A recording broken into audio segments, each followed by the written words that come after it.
Chọn ra. Pick out. Pick out. Hãy chọn cái mà bạn thích. Pick out the one you like. Pick out the one you like. Tượng trưng cho, có nghĩa là.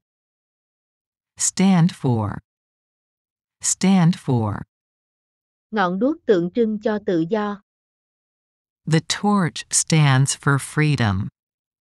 The torch stands for freedom. Cho tới nay, tới giờ. So far. So far. Vẫn tốt cho đến giờ. So far, so good.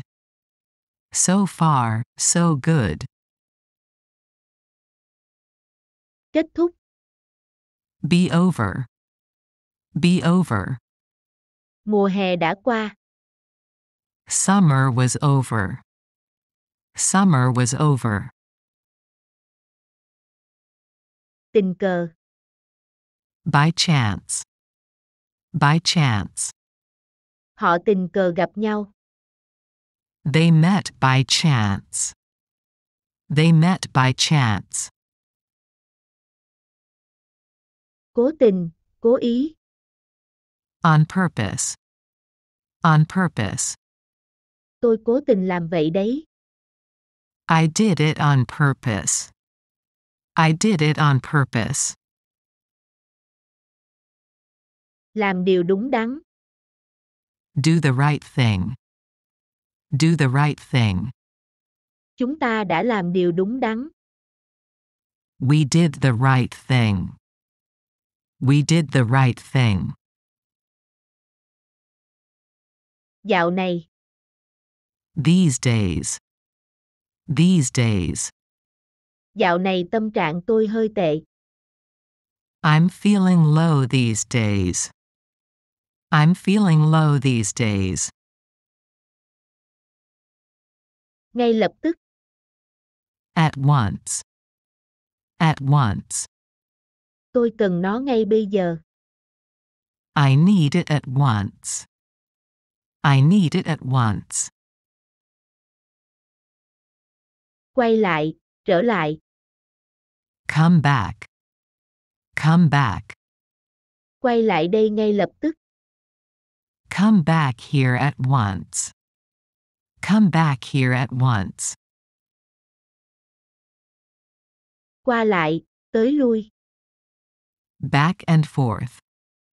Back and forth. Chúng tôi nhắn tin qua lại. We texted back and forth. We texted back and forth. Khoác tay nhau. Arm in arm. Arm in arm. Họ khoác tay nhau bước vào. They entered arm in arm. They entered arm in arm. Cầm tay nhau. Hand in hand. Hand in hand. Tôi nắm tay bố đi dạo. I walked hand in hand with my father. I walked hand in hand with my father. Mắc một mí. Single eyelid. Single eyelid. Cô ấy mắc một mí. She has a single eyelid. She has a single eyelid. Bất cứ lúc nào. At any time. At any time. Bạn đến lúc nào cũng được. You can visit at any time. You can visit at any time. Tan làm. Leave work. Leave work. Mấy giờ bạn tan làm? What time do you leave work? What time do you leave work?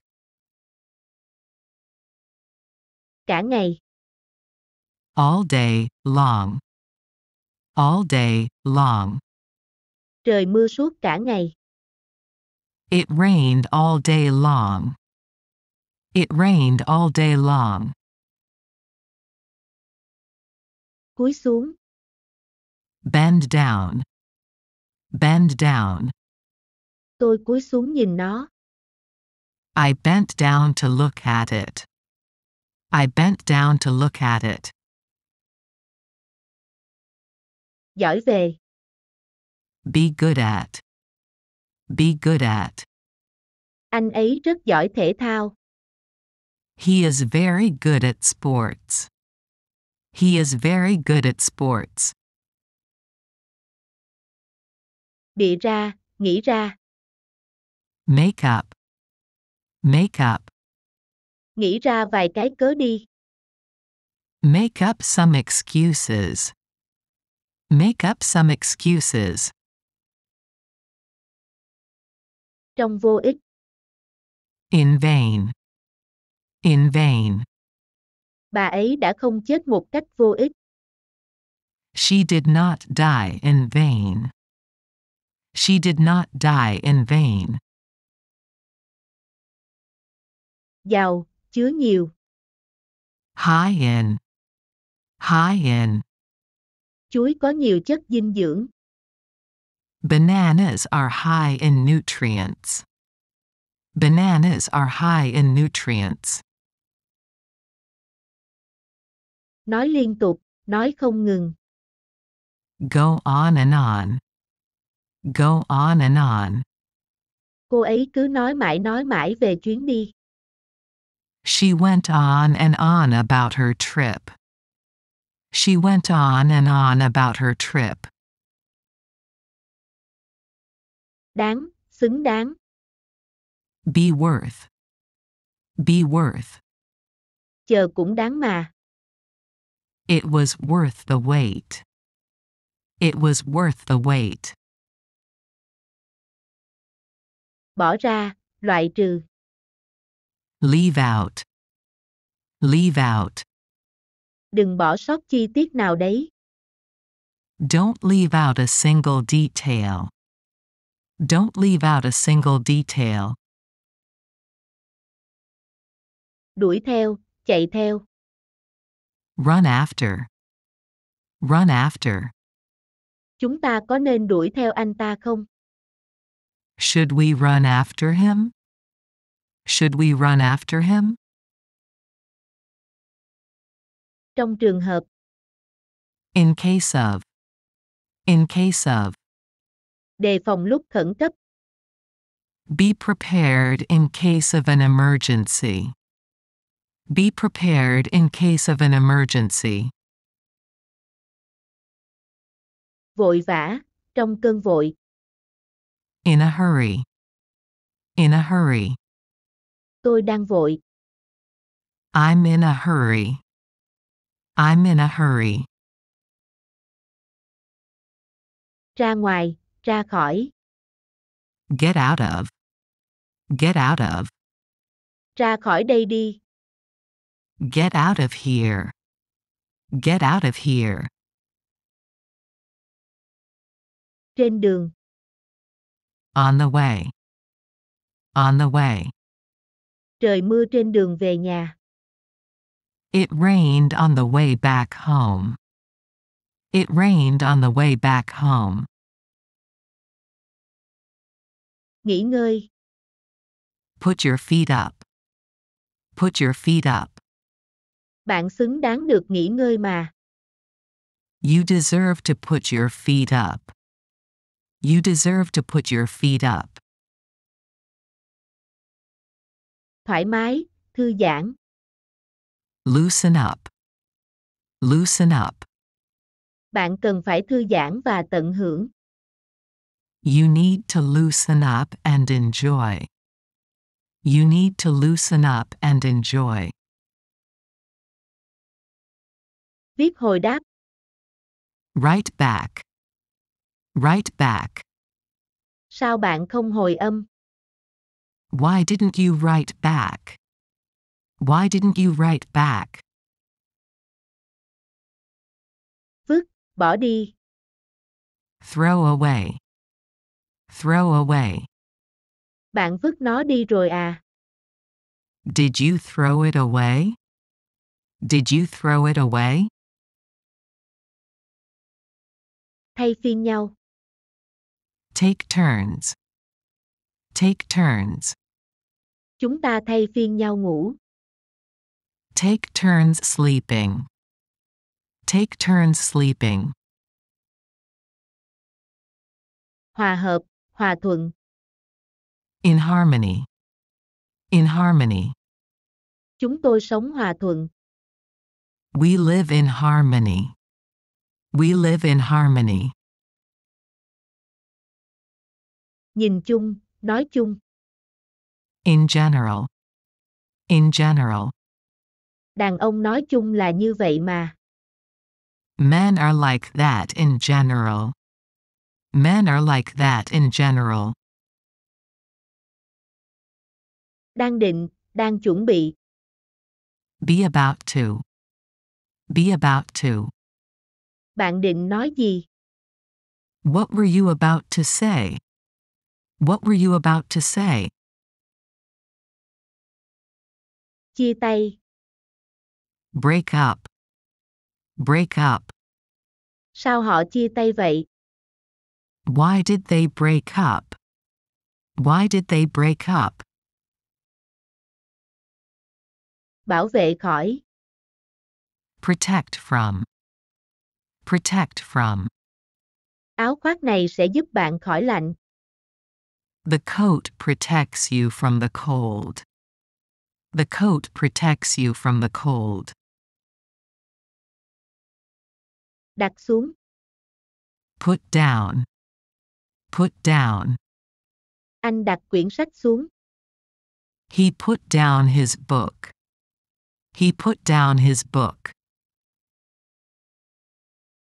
Tránh xa khỏi. Keep away from. Keep away from. Tránh xa chồng tôi ra. You keep away from my husband. You keep away from my husband. Tính vào. Count in. Count in. Tính cả tôi vào nhé. Count me in. Count me in. Loại ra. Count out. Count out. Sao bạn không tính cả tôi nữa? Why did you count me out? Why did you count me out? Rất có thể, khả năng cao. Most likely. Most likely. Rất có thể anh ta đã nghi ngờ. He most likely had doubts. He most likely had doubts. Khoảng. Give or take. Give or take.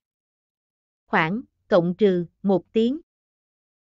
Give or take an hour. Give or take an hour. Để mắt, coi chừng. Keep an eye on. Keep an eye on. Hãy để mắt tới anh ta. Keep an eye on him. Keep an eye on him. Thay đổi quyết định. Change one's mind. Change one's mind. Làm đi trước khi tôi đổi ý.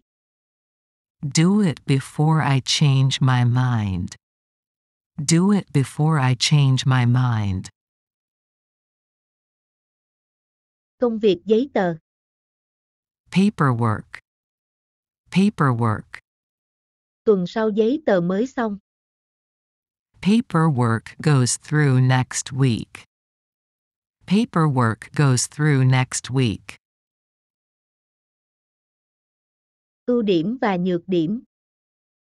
Pros and cons. Pros and cons. Cân nhắc thiệt hơn đi.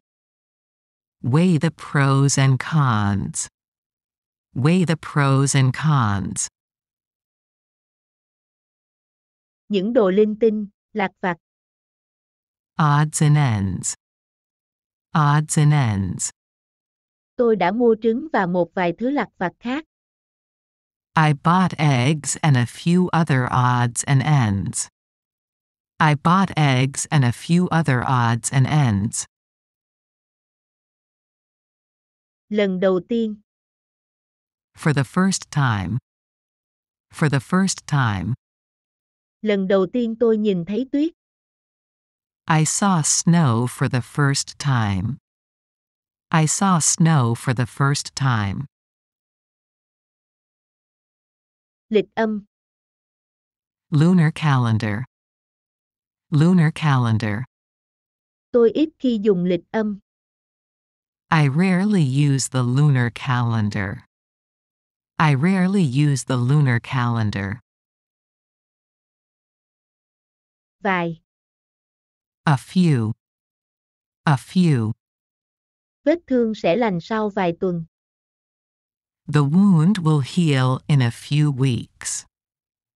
The wound will heal in a few weeks. Cười phá lên, bật cười. Burst out laughing. Burst out laughing. Cô ấy bật cười. She burst out laughing. She burst out laughing. Tắm. Take a shower. Take a shower. Có lẽ tôi nên đi tắm. Maybe I should take a shower. Maybe I should take a shower. Ăn sáng. Have breakfast. Have breakfast. Lại đây ăn sáng đi. Come and have breakfast. Come and have breakfast. Làm thêm giờ. Work overtime. Work overtime. Sếp bắt tôi làm thêm giờ. My boss made me work overtime. My boss made me work overtime. Cắt tóc. Have one's haircut. Have one's haircut. Bạn cắt tóc ở đâu vậy? Where did you have your hair cut? Where did you have your hair cut? Chỉ tay về phía. Point at. Point at. Đừng chỉ tay vào tôi. Don't point at me. Don't point at me. Quỳ xuống. Kneel down. Kneel down. Tôi quỳ xuống và cầu nguyện.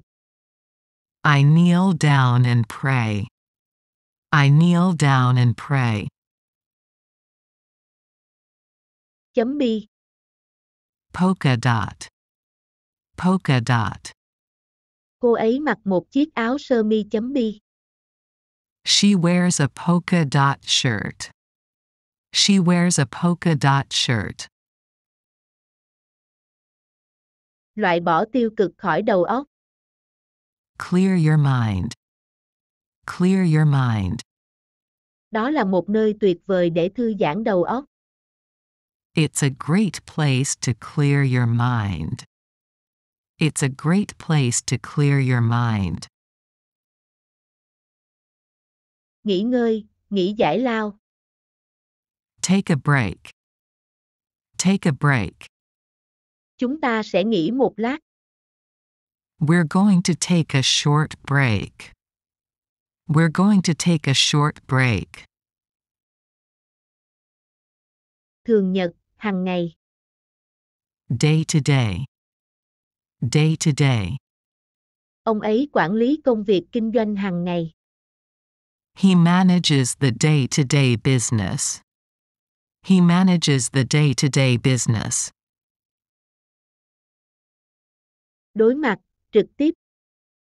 Face to face. Face to face. Tôi cần trực tiếp nói chuyện với cô ấy. I need to speak to her face to face. I need to speak to her face to face. Tâm sự, chia sẻ. Heart to heart. Heart to heart. Tôi nghĩ đã tới lúc nói chuyện với nhau. I think it's time we had a heart to heart. I think it's time we had a heart to heart. Hôm kia. The day before yesterday. The day before yesterday. Tôi gặp anh ấy vào hôm kia. I met him the day before yesterday. I met him the day before yesterday. Thời gian rảnh. Free time. Free time. Bạn làm gì khi rảnh rỗi? What do you do in your free time? What do you do in your free time? Co quắp lại, co tròn lại. Curl up. Curl up. Anh ta đang nằm co rúm trên mặt đất. He was lying curled up on the ground. He was lying curled up on the ground. Xuề cánh ra. Unfold one's wings. Unfold one's wings. Con bướm xuề cánh ra. The butterfly unfolds its wings. The butterfly unfolds its wings. Rơi khỏi cái gì đó. Fall from something. Fall from something. Quả trứng rơi khỏi tổ. The egg fell from the nest. The egg fell from the nest. Đầy. Be full of. Be full of. Cái bát chứa đầy ngũ cốc. The bowl is full of cereal. The bowl is full of cereal. Được làm bằng. Be made of. Be made of. Bức tượng được làm bằng đồng. The statue is made of copper. The statue is made of copper. Lẽ ra phải. Be supposed to. Be supposed to. Lẽ ra bạn phải xem chừng cô ấy. You were supposed to watch her. You were supposed to watch her. Chắc chắn về. Be sure of. Be sure of. Tôi chắc chắn về câu trả lời của mình. I'm sure of my answer. I'm sure of my answer. Vào buổi tối. In the evening. In the evening. Tôi chạy bộ vào buổi tối. I jog in the evening. I jog in the evening. Hiện tại, ngay bây giờ. At the moment. At the moment. Hiện tại cô ấy đang đi vắng. She is away at the moment. She is away at the moment.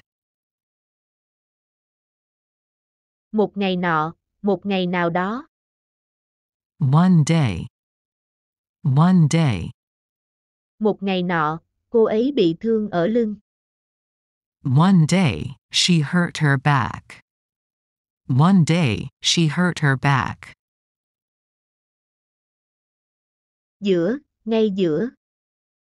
In the middle of. In the middle of.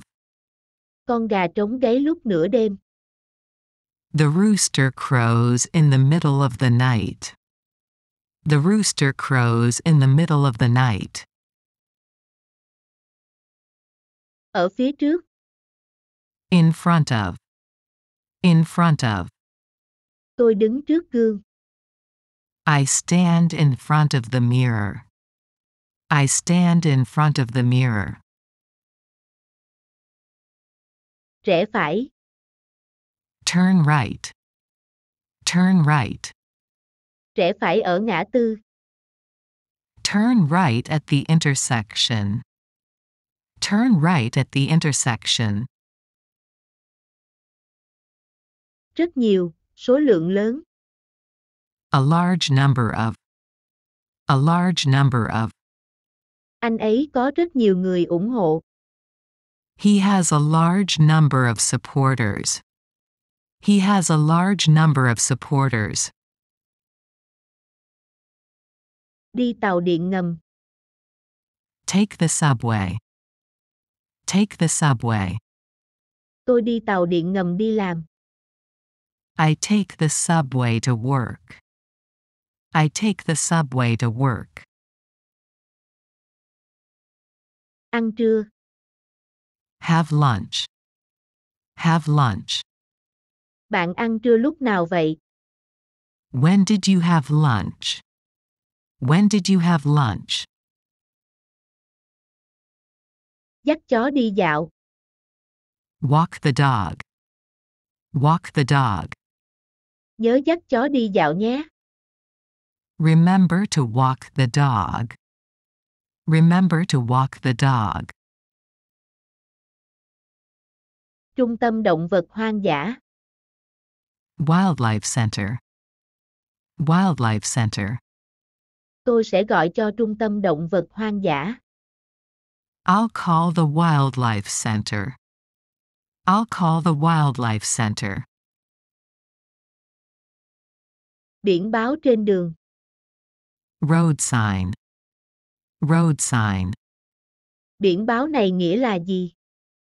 What does this road sign mean? What does this road sign mean? Một lượng khổng lồ. A huge amount of. A huge amount of. Một lượng cá khổng lồ. It's a huge amount of fish. It's a huge amount of fish. Đợt nắng nóng. Heat wave. Heat wave. Sắp có một đợt nắng nóng kéo dài. There's a heat wave coming. There's a heat wave coming. Tắm bồn. Take a bath. Take a bath. Tôi đi tắm đây. I'm going to take a bath. I'm going to take a bath. Nhỏ, một ít, một chút. A little. A little. Anh ấy có một con chó nhỏ. He has a little dog. He has a little dog. Rửa chén bát. Wash the dishes. Wash the dishes. Đến lượt bạn rửa chén. It's your turn to wash the dishes. It's your turn to wash the dishes. Đem rác đi đổ. Take out the trash. Take out the trash. Đừng quên đổ rác nha. Don't forget to take out the trash. Don't forget to take out the trash. Răng khôn. Wisdom tooth. Wisdom tooth. Tôi chưa mọc răng khôn. I haven't grown wisdom teeth yet. I haven't grown wisdom teeth yet. Đẹp, ưa nhìn. Good looking. Good looking. Anh ta khá đẹp trai. He was quite good looking. He was quite good looking. Rụng tóc. Lose hair. Lose hair. Tôi bị rụng tóc rất nhiều. I'm losing a lot of hair. I'm losing a lot of hair. Một lượng nhỏ. A small amount of. A small amount of. Tôi đã ăn một ít bánh. I ate a small amount of cake. I ate a small amount of cake. Hút bụi sàn nhà. Vacuum the floor. Vacuum the floor. Tôi hút bụi sàn mỗi ngày. I vacuum the floor every day. I vacuum the floor every day. Ngoáy mũi. Pick one's nose. Pick one's nose. Đừng ngoáy mũi nữa. Stop picking your nose. Stop picking your nose. Té ngã, đổ, Fall down. Fall down. cậu ta lại ngã à? Did he fall down again? Did he fall down again? Bụi mịn, bụi siêu vi, Fine dust. Fine dust. bụi mịn rất có hại, Fine dust is very harmful. Fine dust is very harmful. da trắng, Fair skin. Fair skin. da tôi không trắng, I don't have fair skin. I don't have fair skin. đặt chỗ, Make a reservation. Make a reservation. bạn đã đặt chỗ chưa? Did you make a reservation? Did you make a reservation? Thanh toán riêng, Go Dutch. Go Dutch. phần ai nấy trả nhé, Let's go Dutch. Let's go Dutch. ăn cùng nhau, Dine together. Dine together. gia đình nên ăn uống cùng nhau, Families should dine together. Families should dine together. mang đi, To go. To go. bạn ăn ở đây hay mang đi, For here or to go? For here or to go? món chính, Main course. Main course. món chính hôm nay là gì thế? What is today's main course? What is today's main course? Tủ ngăn kéo, Chest of drawers. Chest of drawers. có một cái tủ ngăn kéo trong phòng, There is a chest of drawers in the room. There is a chest of drawers in the room.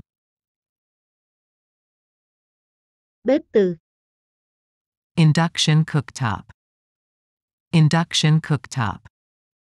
bếp từ làm nóng nhanh, Induction cooktops heat quickly.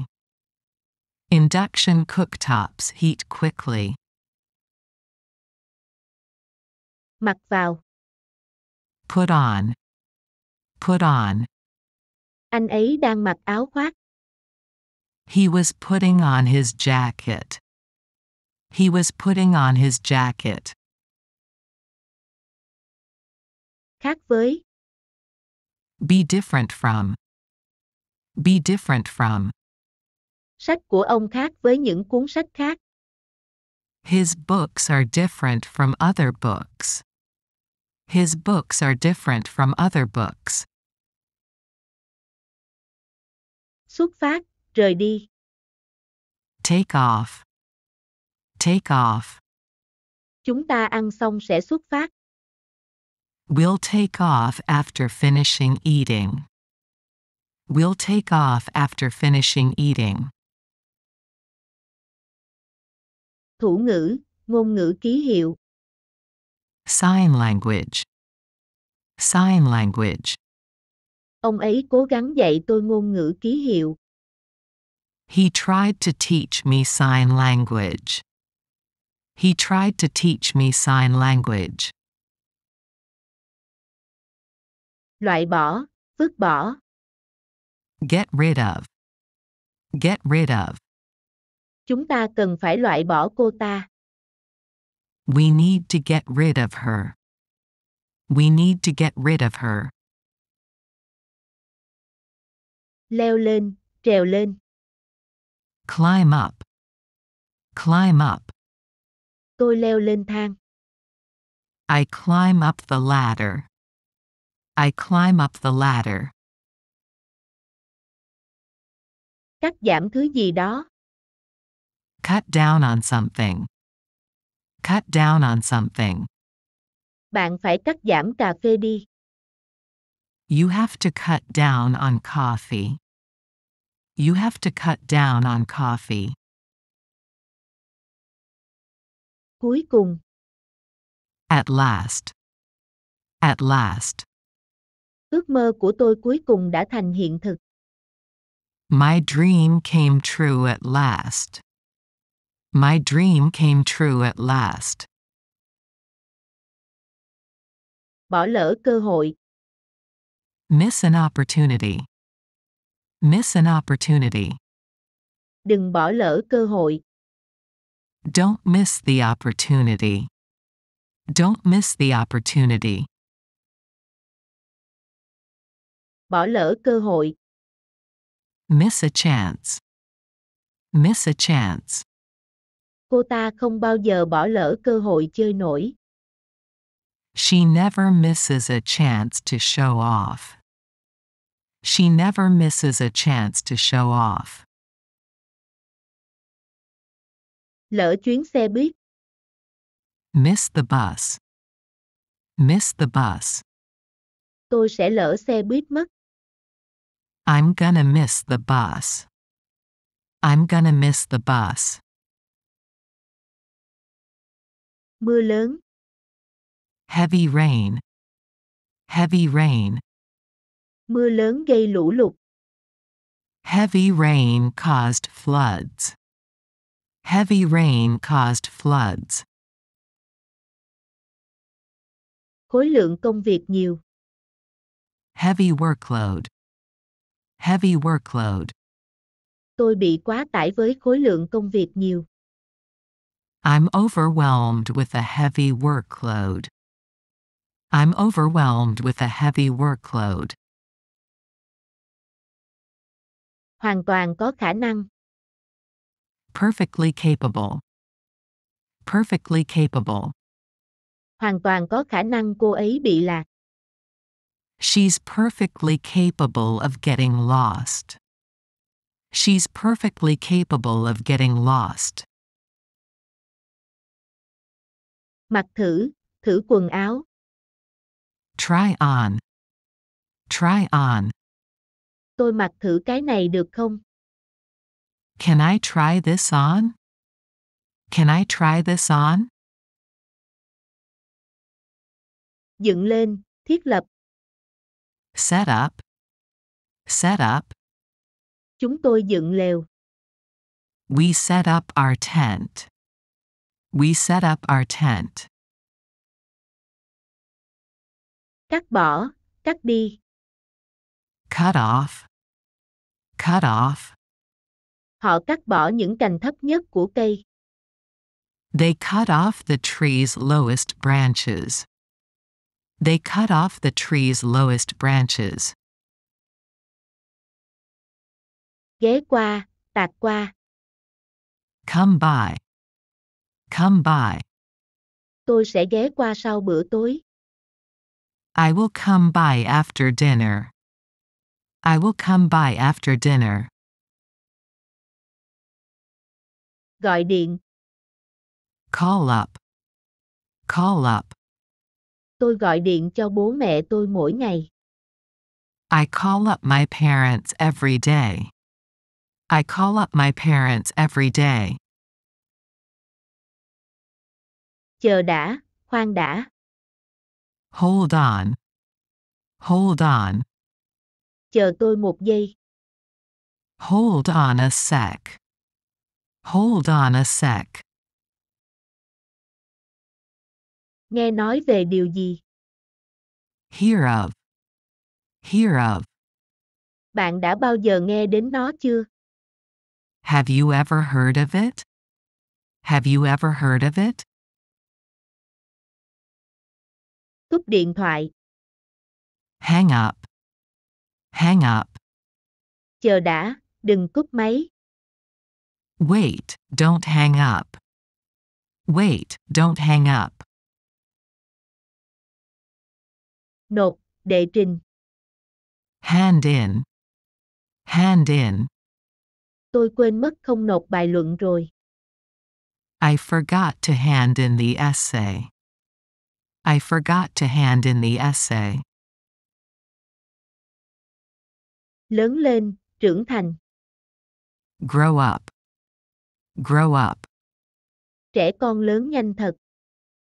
Children grow up so fast. Children grow up so fast. Đi chỗ khác. Go away. Go away. Cô ấy muốn đuổi tôi đi. She wanted to make me go away. She wanted to make me go away. Từ bỏ. Give up. Give up. Đừng bỏ cuộc. Don't give up. Don't give up. Cầm lên, nhặt lên. Pick up. Pick up. Tôi nhặt rác trên cát. I pick up trash in the sand. I pick up trash in the sand. Đi ngang qua. Pass by. Pass by. Tôi đi ngang qua nhà cô ấy mỗi ngày. I pass by her house every day. I pass by her house every day. Đúng giờ. On time. On time. Bạn nên đến đúng giờ. You should arrive on time. You should arrive on time. Đi bộ, đi bằng chân. On foot. On foot. Tôi đi bộ tới trường. I go to school on foot. I go to school on foot. Nhìn, nhìn vào. Look at. Look at. Hãy nhìn vào mắt bạn trong gương. Look at your eyes in the mirror. Look at your eyes in the mirror. Dẫn đến. Lead to. Lead to. Con đường này dẫn tới một cung điện. The trail leads to a palace. The trail leads to a palace. Tiếp tục, liên tục. Keep on. Keep on. Tiếp tục phục vụ họ đi. Keep on serving them. Keep on serving them. Thức dậy. Wake up. Wake up. Tôi nghĩ về cô ấy mỗi khi thức dậy. I think about her when I wake up. I think about her when I wake up. Bật, mở. Turn on. Turn on. Mở tin tức lên đi. Turn on the news. Turn on the news. Giống như, tựa như. Such as. Such as. Tôi tin tưởng một người như anh ta. I trust someone such as him. I trust someone such as him. Thức khuya. Stay up. Stay up. Đừng thức khuya quá đấy. Don't stay up too late. Don't stay up too late. Xuất hiện, có mặt. Show up. Show up. Cuối cùng bạn cũng xuất hiện. You finally showed up. You finally showed up. Tiễn ai đi đâu? See off. See off. Ngày mai tôi sẽ tiễn bạn đi Nhật. I'll see you off to Japan tomorrow. I'll see you off to Japan tomorrow. Hoãn, trì hoãn. Put off. Put off. Mình hoãn vụ chuyển nhà đi. We should put off moving. We should put off moving. Ít nhất. At least. At least. Tôi đã đến đó ít nhất 2 lần. I've been there at least twice. I've been there at least twice. Mới đầu. At first. At first.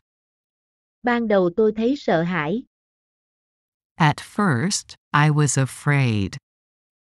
At first, I was afraid. Rất nhiều. A lot of.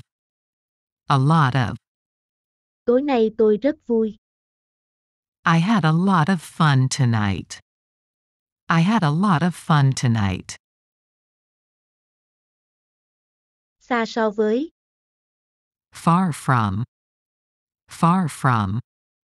Nó không xa đây đâu. That's not far from here. That's not far from here. Thả, cho xuống. Drop off. Drop off. Tôi sẽ thả bạn xuống trên đường về nhà. I'll drop you off on the way home. I'll drop you off on the way home. Tin, trông cậy vào. Count on. Count on. Chúng ta có thể tin cậu ta. We can count on him. We can count on him. Quan tâm, chăm sóc. Care for. Care for. Bạn thực sự quan tâm đến anh ta chứ?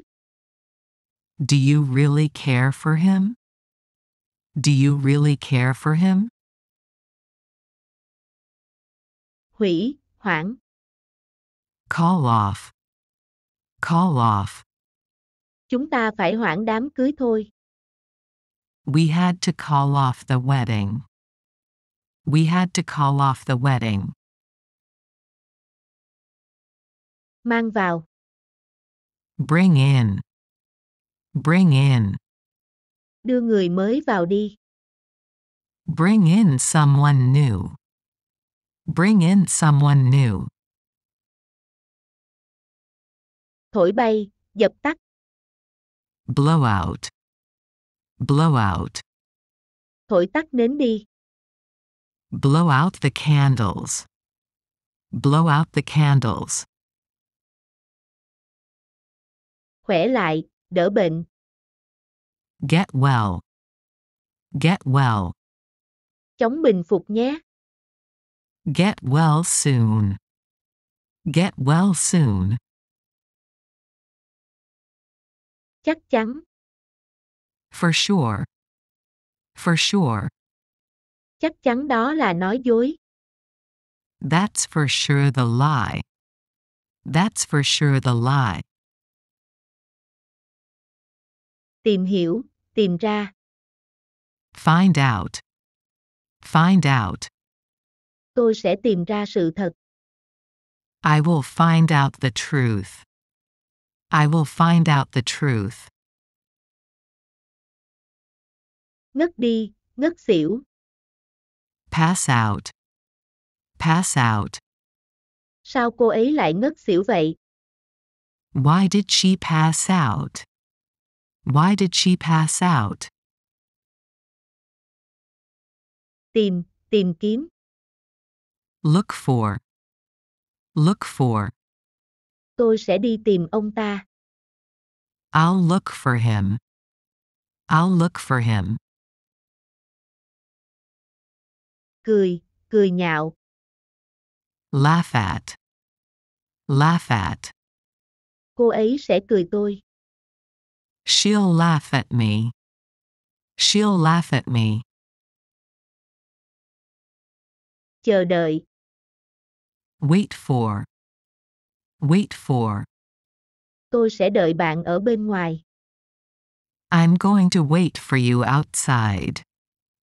I'm going to wait for you outside. Tắt.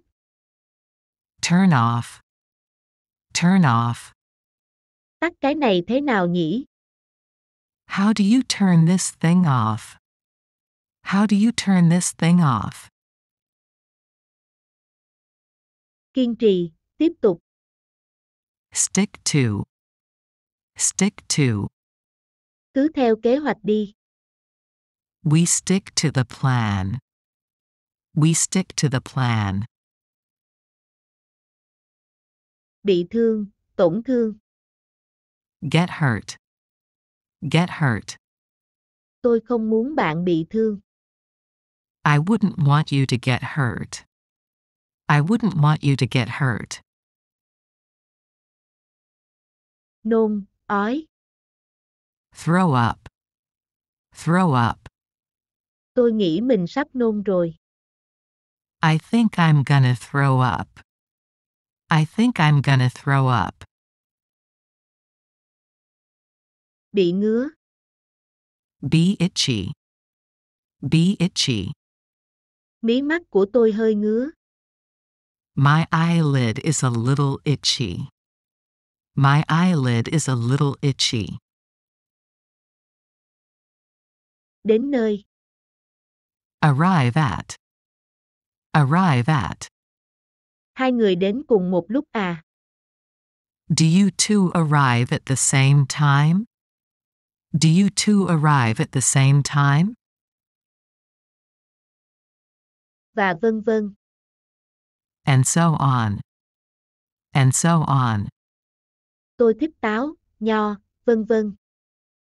I like apples, grapes, and so on. I like apples, grapes, and so on. Trên hết, quan trọng nhất. Above all. Above all. Trên tất cả, tôi cảm ơn gia đình tôi. Above all, I thank my family.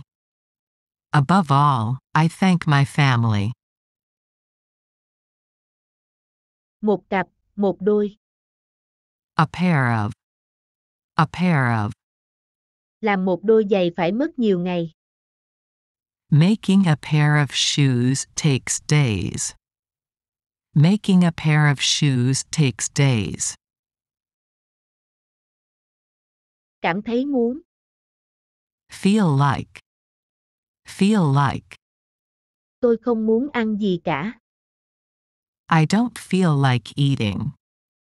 I don't feel like eating. Phụ thuộc, nương tựa vào. Depend on. Depend on. Chúng tôi phụ thuộc vào bạn. We depend on you. We depend on you. Đối phó, đương đầu. Cope with. Cope with. Không có ai để đối phó với anh ta. There was no one to cope with him. There was no one to cope with him. Thành hiện thực. Come true. Come true. Cô đã biến ước mơ của mình thành hiện thực. She made her dreams come true. She made her dreams come true. Đến, tới. Come over. Come over. Đến đây ngồi cạnh tôi này. Come over here and sit next to me. Come over here and sit next to me. Bình tĩnh. Calm down. Calm down.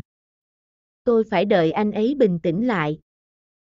I have to wait for him to calm down. I have to wait for him to calm down. Thuộc về. Belong to.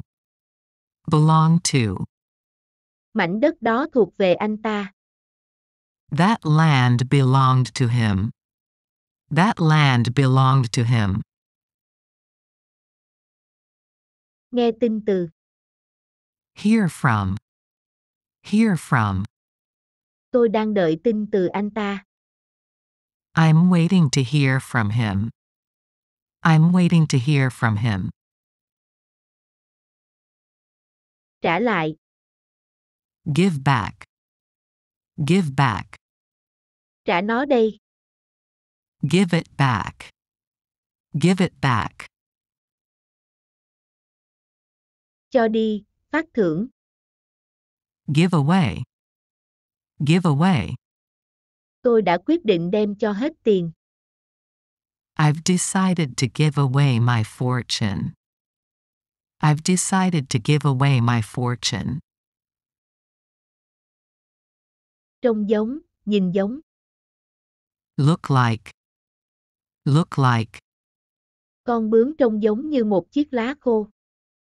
The butterfly looks like a dried leaf. The butterfly looks like a dried leaf. Nghe. Listen to. Listen to. Tôi nghe nhạc khi học bài. I listen to music when I study.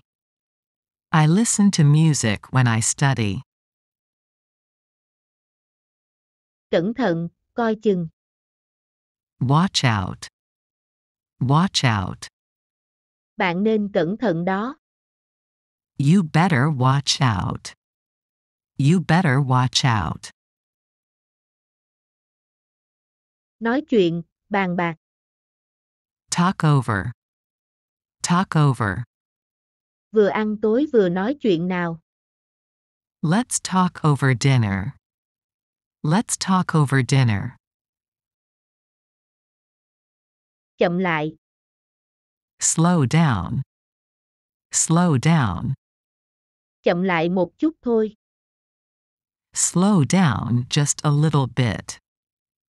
Slow down just a little bit.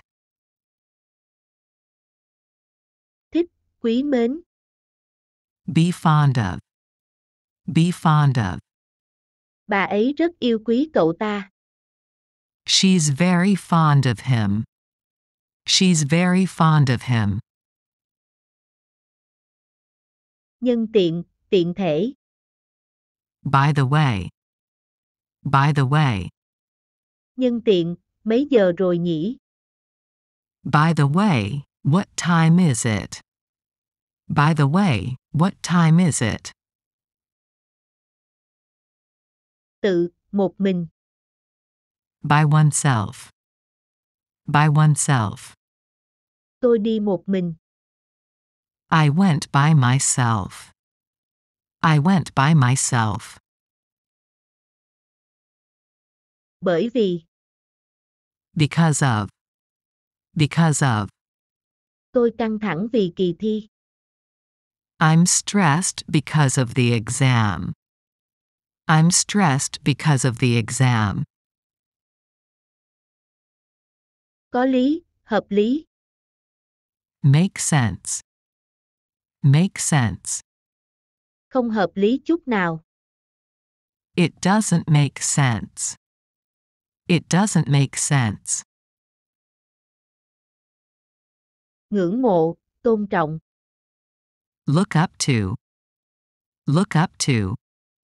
Tôi từng ngưỡng mộ cậu. I used to look up to you. I used to look up to you. Chăm sóc. Look after. Look after. Hãy chăm sóc họ giúp tôi. Look after them for me. Look after them for me. Thay vì. Instead of. Instead of. Bản đồ được viết trên đồng thay vì trên giấy. The map is written on copper instead of paper. The map is written on copper instead of paper. Ghi lại. Write down. Write down. Bạn viết địa chỉ đi. You write down the address. You write down the address. Cảm ơn vì. Thanks for. Thanks for. Cảm ơn vì đã xem. Thanks for watching. Thanks for watching. Diễn ra. Take place. Take place. Việc bỏ phiếu sẽ diễn ra vào ngày mai.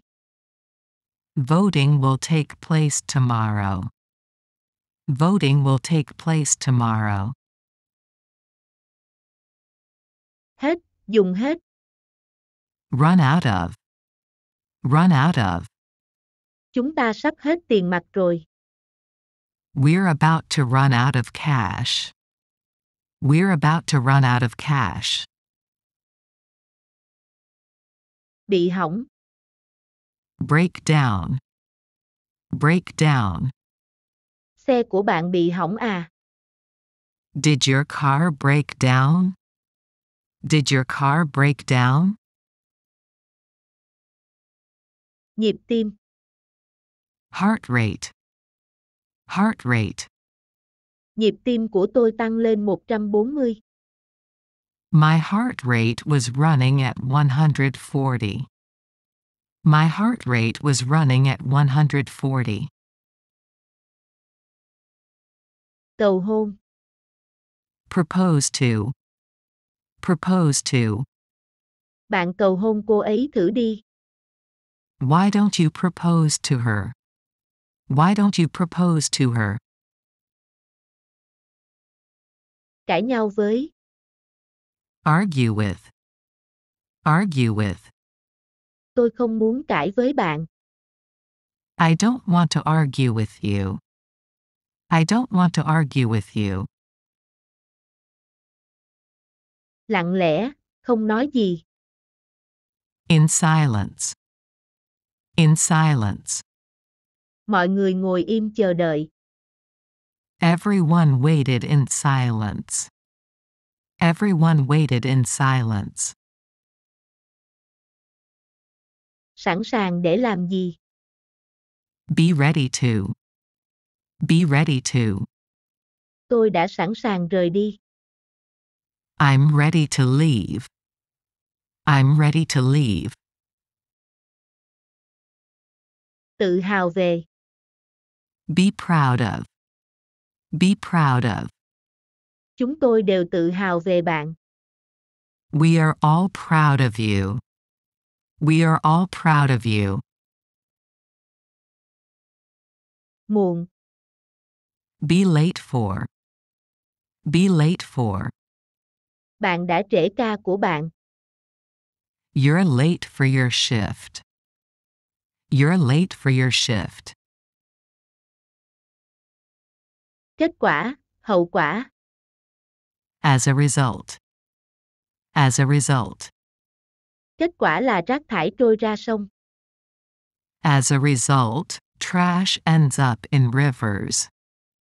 As a result, trash ends up in rivers. Khắp, toàn bộ. All the way. All the way. Cô bé khóc suốt chặng đường về nhà. She cried all the way back home. She cried all the way back home. Một vài. A couple of. A couple of. Vài ngày sau đó, tôi đã hoàn thành. A couple of days later, I finished. A couple of days later, I finished. Khác với. Differ from. Differ from. Lý thuyết khác với thực hành. Theory differs from practice. Theory differs from practice. Đi ra khỏi. Come out of. Come out of. Tôi vừa ra khỏi phòng. I just came out of my room. I just came out of my room. Không thể chịu được. Can't stand. Can't stand. Tôi không thể chịu nổi anh ta. I can't stand him. I can't stand him. Từ giờ trở đi. From now on. From now on. Từ bây giờ tôi sẽ là chỉ huy. From now on, I will be in command. From now on, I will be in command. Một lúc, một thời gian. For a while. For a while.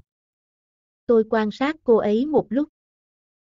I watched her for a while. I watched her for a while. Đi thăm, đến thăm. Pay a visit. Pay a visit. Tôi sẽ đến thăm họ. I'm going to pay them a visit. I'm going to pay them a visit. Lỗi thời, hết hạn. Out of date. Out of date. Kiểu tóc này đã lỗi thời. This hairstyle is out of date. This hairstyle is out of date. Đúng giờ, đúng lịch. On schedule. On schedule. Chuyến tàu khởi hành đúng giờ. The train departed on schedule. The train departed on schedule. Chọc ghẹo, chế nhạo. Make fun of. Make fun of. Đừng trêu tôi. Don't make fun of me. Don't make fun of me. Nhìn quanh, tìm quanh. Look around. Look around. Nhìn quanh xem. Take a look around. Take a look around. Ngày làm việc. Working day. Working day. Hôm nay không phải là ngày làm việc. Today is not a working day. Today is not a working day. Giảm cân. Lose weight. Lose weight. Tôi đang cố giảm cân. I'm trying to lose weight. I'm trying to lose weight. Cắt giảm. Cut down on. Cut down on. Chúng ta nên ít ăn thịt đỏ. We should cut down on red meat. We should cut down on red meat. Nổi tiếng với, được biết đến. Be known for. Be known for. Cô ấy nấu ăn rất giỏi. She is known for her cooking. She is known for her cooking. Sợ. Be afraid of. Be afraid of. Cô ấy sợ chuột. She's afraid of mice. She's afraid of mice. Mọi lúc nào cũng. All the time. All the time. Trông cô ấy lúc nào cũng vui vẻ. She looks happy all the time. She looks happy all the time. Không đủ tiền chi trả. Can't afford. Can't afford. Tôi không chi nổi. I can't afford it. I can't afford it. Mệt mỏi về, chán. Get tired of. Get tired of. Tôi chưa bao giờ chán nơi này. I never get tired of this place. I never get tired of this place. Coi thường. Look down on. Look down on. Họ khinh thường anh ta. They look down on him. They look down on him. Nhớ, ghi nhớ. Keep in mind. Keep in mind. Chúng tôi sẽ nhớ lời khuyên của bạn. We'll keep in mind your advice. We'll keep in mind your advice. Vừa đúng lúc, vừa kịp lúc. Just in time. Just in time. Bạn đến đây vừa kịp lúc. You got here just in time. You got here just in time. Muốn hơn, thà hơn. Would rather. Would rather. Tôi muốn đi câu cá hơn. I would rather be fishing. I would rather be fishing. Tham gia. Take part in. Take part in. Cô ấy đã tham gia cuộc thi. She took part in the contest. She took part in the contest. Chăm sóc. Take care of. Take care of. Cô ấy cần tôi chăm sóc. She needs me to take care of her. She needs me to take care of her. Nói xấu, kể xấu. Speak ill of. Speak ill of. Chúng ta không nên nói xấu họ. We shouldn't speak ill of them. We shouldn't speak ill of them. Cạnh nhau. Side by side. Side by side. Họ ngồi cạnh nhau. They sat side by side. They sat side by side. Lắp ráp, ghép lại, lập ra. Put together. Put together. Tất cả được đặt cùng nhau. It's all put together. It's all put together. Thông thạo ngôn ngữ. Be fluent in. Be fluent in. Cô ấy thành thạo 4 thứ tiếng. She's fluent in 4 languages. She's fluent in 4 languages. Lên phương tiện di chuyển. Get on. Get on. Đã đến giờ lên máy bay.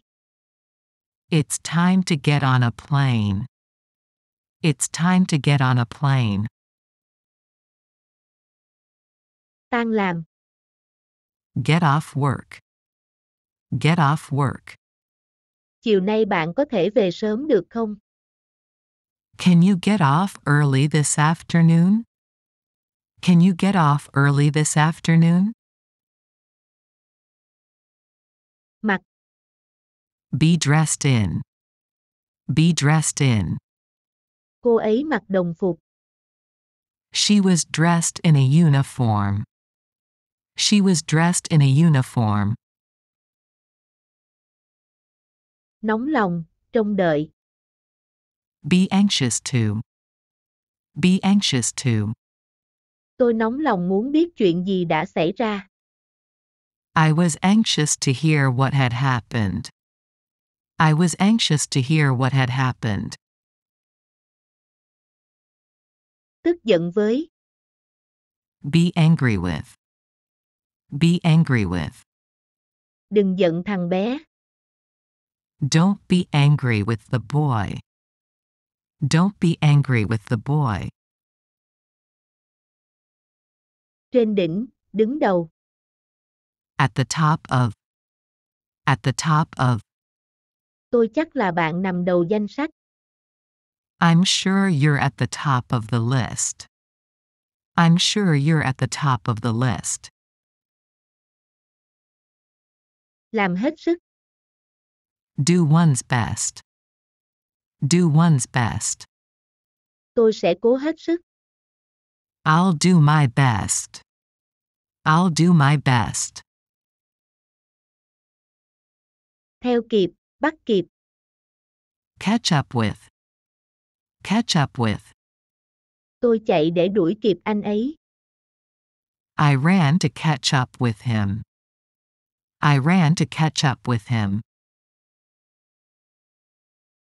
Sẵn sàng, sẵn lòng. Be willing to. Be willing to. Bạn có sẵn sàng làm điều này không? Are you willing to do this? Are you willing to do this? Phân vân, mơ hồ. On the fence. On the fence. Tôi vẫn chưa quyết định được. I'm still on the fence. I'm still on the fence. Người lười biếng. Couch potato. Couch potato. Anh ta chỉ biết nằm ườn xem TV cả ngày. He is a couch potato. He is a couch potato. Thoát tội, tha cho. Off the hook. Off the hook. Tôi sẽ tha cho bạn lần này. I let you off the hook this time. I let you off the hook this time. Làm thử. Give it a try. Give it a try. Sao bạn không thử xem? Why don't you give it a try? Why don't you give it a try? Xứng đáng để làm gì? Worthwhile to. Worthwhile to. Mọi thứ có đáng không? Was it all worthwhile? Was it all worthwhile? Cửa hàng tạp hóa. Grocery store. Grocery store. Có cửa hàng tạp hóa nào gần đây không? Is there a grocery store near here? Is there a grocery store near here? Phỏng vấn công việc. Job interview. Job interview. Tôi có buổi phỏng vấn hôm nay. I have a job interview today. I have a job interview today. Tin nóng, tin mới nhất. Breaking news. Breaking news. Tôi có tin mới đây. I got some breaking news. I got some breaking news. Uống thuốc. Take medicine. Take medicine. Bạn đã uống thuốc chưa? Did you take your medicine? Did you take your medicine? Đầy. Be filled with. Be filled with. Đôi mắt cô ứa đầy lệ. Her eyes were filled with tears. Her eyes were filled with tears. Vắng mặt. Be absent from. Be absent from. Anh ấy vắng học hôm nay. He was absent from class today. He was absent from class today. Hợp tác với. Cooperate with. Cooperate with. Tôi cần bạn hợp tác. I need you to cooperate with me. I need you to cooperate with me. Vẫn như thường lệ. Same as usual. Same as usual. Mọi chuyện vẫn diễn ra như thường lệ. Things are the same as usual. Things are the same as usual. Kết hôn. Get married.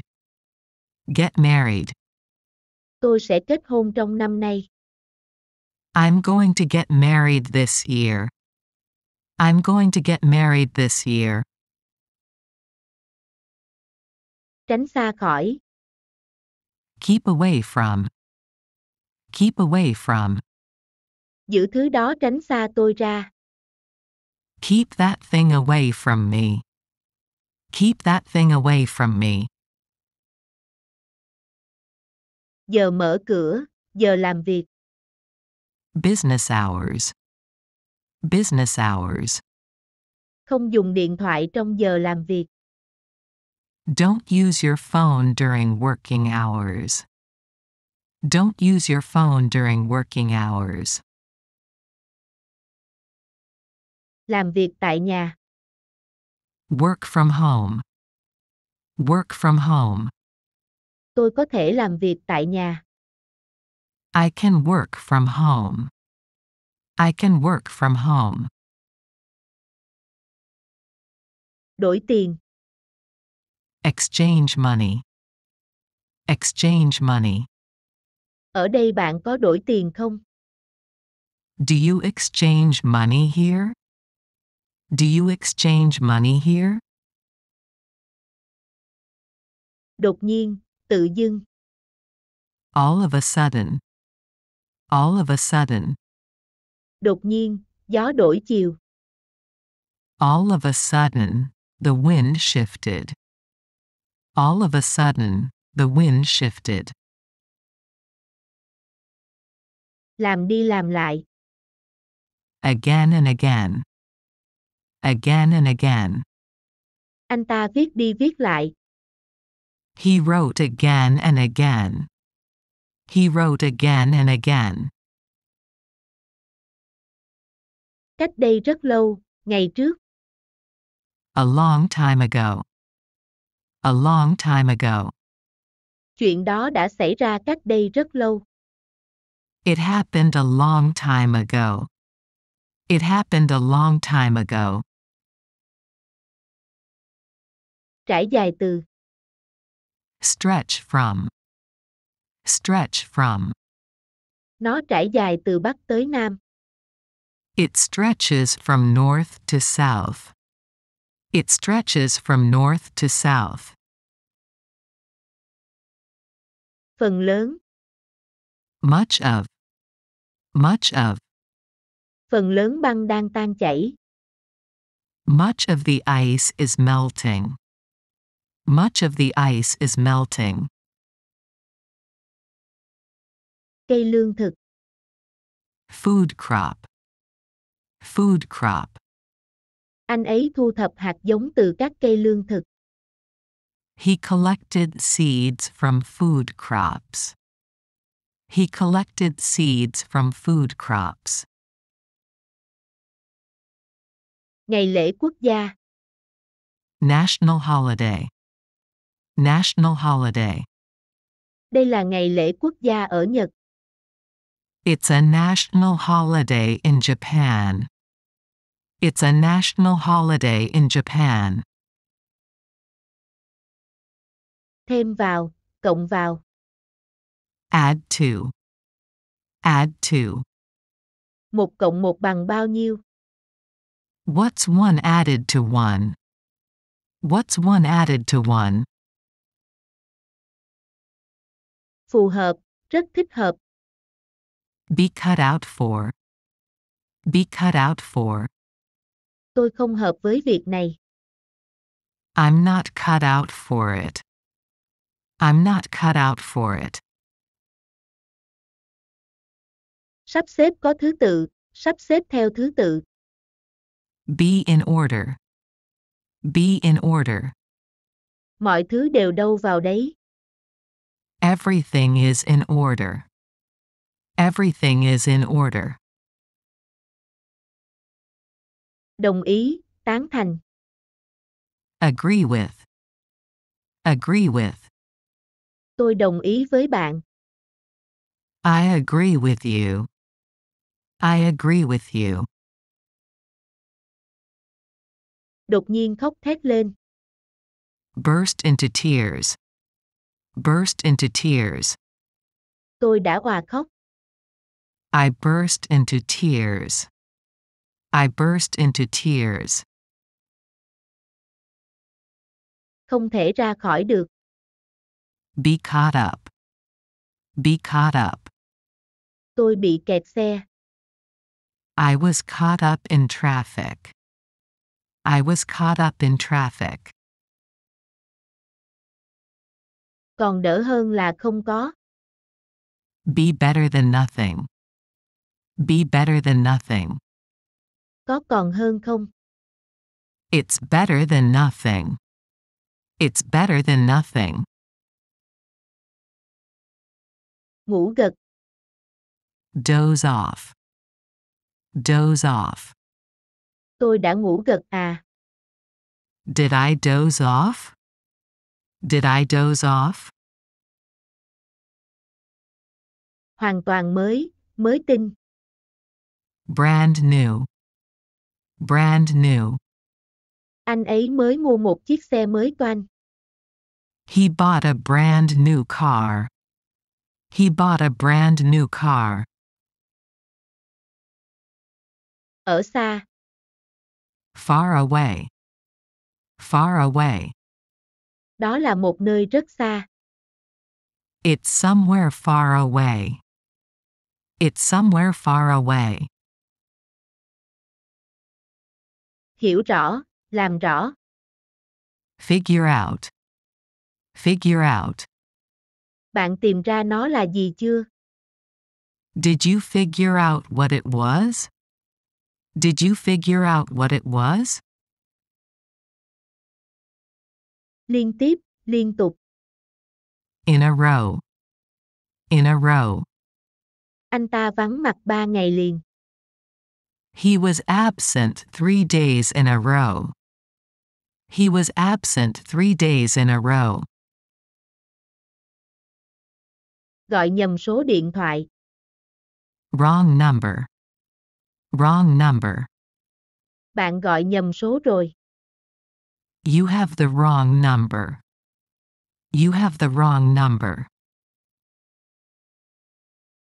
Ngắn hạn, trong thời gian ngắn.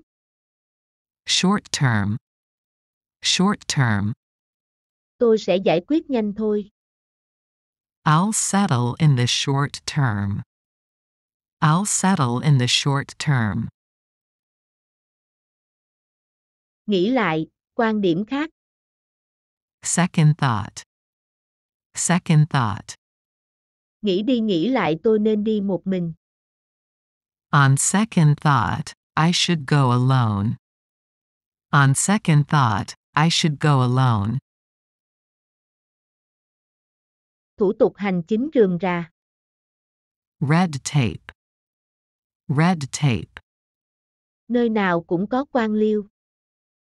There is red tape everywhere. There is red tape everywhere.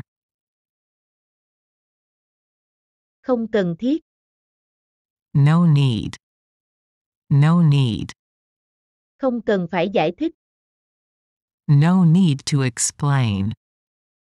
No need to explain. Giải thích, lý do. Account for. Account for. Bạn giải thích chuyện này thế nào? How did you account for this? How did you account for this? Hành động theo. Act on. Act on. Sao bạn không làm theo gợi ý của cô ấy? Why didn't you act on her suggestion? Why didn't you act on her suggestion? Chịu trách nhiệm về. Answer for. Answer for. Đến lúc trả giá cho tội lỗi của ngươi rồi. It's time to answer for your sins. It's time to answer for your sins. Mời đi chơi hẹn hò. Ask out. Ask out. Cơ hội cuối cùng để tôi hẹn hò với cô ấy. Last chance to ask her out. Last chance to ask her out. Chăm sóc. Attend to. Attend to. Cô ấy chăm sóc người già. She attends to the elderly. She attends to the elderly. Kết thúc. Be over. Be over. Thử thách đã kết thúc. The challenge is over. The challenge is over. Nhờ vào, dựa vào. Bank on. Bank on. Đừng trông mong ở chúng. Don't bank on them. Don't bank on them. Bị cuốn vào.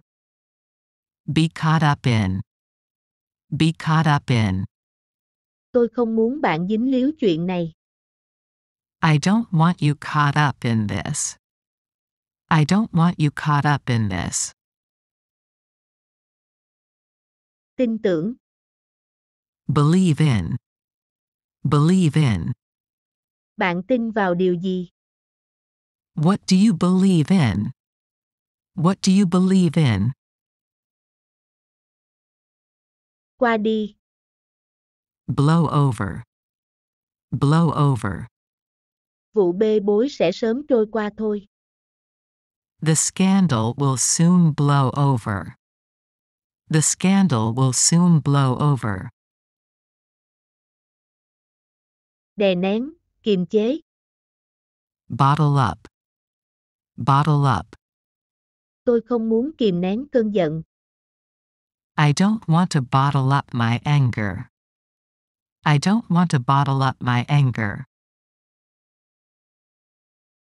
Bất ngờ gặp nhau. Bump into. Bump into.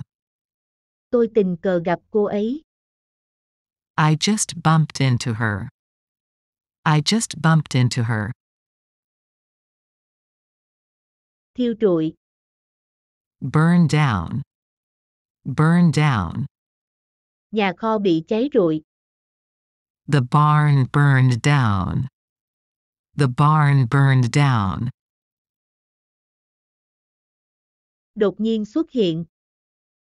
Burst in on. Burst in on. Xin lỗi vì sự xuất hiện đột ngột này. Sorry to burst in on you like this. Sorry to burst in on you like this. Nịnh bợ, lấy lòng. Butter up. Butter up. Anh ta luôn cố gắng nịnh bợ sếp. He's always trying to butter up the boss. He's always trying to butter up the boss. Mua chuộc. Buy off. Buy off. Ngươi đã mua chuộc cảnh sát. Did you buy off a cop? Did you buy off a cop? Gọi lại. Call back. Call back. Tôi sẽ gọi lại sau. I'll call back later. I'll call back later. Hủy bỏ. Call off. Call off. Anh ta tìm cách hủy bỏ kết quả. He tried to call the result off. He tried to call the result off. Gọi to. Call out. Call out. Tôi nghe ai đó gọi tên tôi. I heard someone call out my name. I heard someone call out my name. Bình tĩnh. Calm down. Calm down. Bạn cần bình tĩnh. You need to calm down. You need to calm down. Tiếp tục. Carry on. Carry on. Tôi muốn bạn tiếp tục bảo vệ cô ấy. I want you to carry on protecting her. I want you to carry on protecting her. Hiểu. Catch on. Catch on. Bạn nắm bắt nhanh đấy. You catch on fast. You catch on fast. Dọn sạch bên trong, lấy hết ra. Clean out. Clean out. Tôi cần phải làm sạch cái bể cá. I need to clean the fish tank out. I need to clean the fish tank out. Làm sạch, dọn dẹp. Clean up. Clean up. Bạn đã dọn dẹp nơi này à? Did you clean up here? Did you clean up here? Bấm thẻ tính công. Clock in. Clock in. Hôm nay tôi quên chấm công. Today I forgot to clock in. Today I forgot to clock in. Vào trong. Come in. Come in. Tôi vào được không? May I come in? May I come in? Ghé qua. Come over. Come over. Bạn muốn tới bây giờ hả? You want to come over now? You want to come over now? Tin vào, dựa vào. Count on. Count on. Bạn hãy tin vào tôi. You can count on me. You can count on me. Đi tắt qua. Cut across. Cut across. Tôi thỉnh thoảng đi tắt qua con hẻm này. I sometimes cut across the alley. I sometimes cut across the alley. Cắt giảm. Cut back. Cut back. Chúng ta nên cắt giảm chi tiêu. We should cut back on spending. We should cut back on spending. Nói leo, ngắt ngang. Cut in. Cut in. Không phiền nếu tôi chen vào chứ. Mind if I cut in? Mind if I cut in? Giải quyết, thực hiện. Deal with. Deal with. Chúng ta cần giải quyết việc này. We need to deal with this. We need to deal with this. Mất hẳn, tuyệt chủng. Die out. Die out. Khủng long đã tuyệt chủng. Dinosaurs died out. Dinosaurs died out. Bắt đầu ăn. Dig in. Dig in. Chúng ta ăn thôi. Let's dig in. Let's dig in. Mơ thấy. Dream about. Dream about. Gần như đêm nào tôi cũng mơ về thằng bé. I dream about him most nights. I dream about him most nights. Ghé thăm. Drop in. Drop in. Ông ấy muốn chúng ta ghé qua. He wants us to drop in. He wants us to drop in. Cho ai hoặc vật gì đó xuống xe. Drop off. Drop off. Tôi sẽ thả bạn xuống trên đường. I'll drop you off on the way. I'll drop you off on the way. Bỏ học. Drop out. Drop out. Bạn bỏ học từ lúc nào? When did you drop out? When did you drop out? Ăn tiệm. Eat out. Eat out. Tối nay chúng ta ăn tiệm nhé. Shall we eat out tonight? Shall we eat out tonight? Ăn hết. Eat up. Eat up. Ăn rồi về thôi. Eat up and leave. Eat up and leave. Kết cục, cuối cùng. End up. End up. Sao ngươi lại có kết cục như vậy? Why did you end up like this? Why did you end up like this? Đương đầu, đối mặt. Face up to. Face up to. Tôi phải đối mặt với nỗi sợ của chính mình. I need to face up to my fear. I need to face up to my fear. Tụt lại, chậm trễ. Fall behind. Fall behind. Đừng để bị tụt lại phía sau. Do not fall behind. Do not fall behind. Thương xót, thông cảm. Feel for. Feel for. Tôi rất thông cảm với bạn. I really feel for you. I really feel for you. Tháo rời. Take apart. Take apart. Anh ấy tháo rời cái máy tính ra. He took the computer apart. He took the computer apart. Điền vào. Fill in. Fill in. Điền vào chỗ trống. Fill in the blanks. Fill in the blanks. Điền vào. Fill out. Fill out. Bạn cần điền vào mẫu đơn này. You need to fill out this form. You need to fill out this form.